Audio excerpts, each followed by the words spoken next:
explaining the lesson 10 practice rhythm.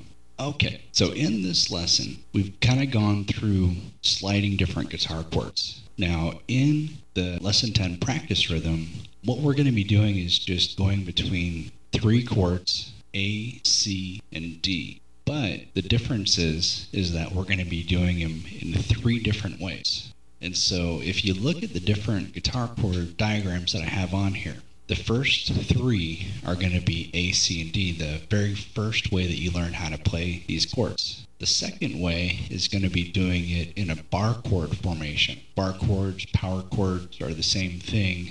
And so we're going to be going through the A, C, and D in the bar chord formation.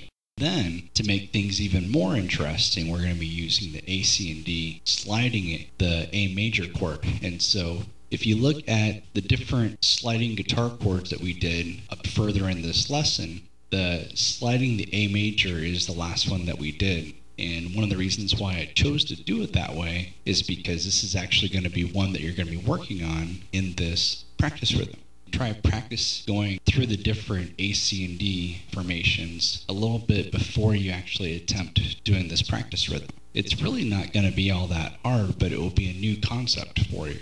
One of the huge benefits and why I decided to do it this way is because when you're playing music with other musicians later on, sometimes you're going to come across some pretty easy songs, and basically by changing the way that you're playing those chords can really end up adding a lot to the music that you're going to be creating later on that's on your own. Take a little bit of time, get yourself familiar with transitioning between the different chords, then also transitioning between the different chord formations. And so, anyway, go ahead and do that a little bit, and then I'm going to have 2 different recordings besides this for this practice rhythm. One's going to be doing it kind of slowly, just so that way you can easily kind of follow along. And then we'll have the practice rhythm done at a rock tempo, because that's how this practice rhythm is actually meant to be done, is in more of a rock rhythm.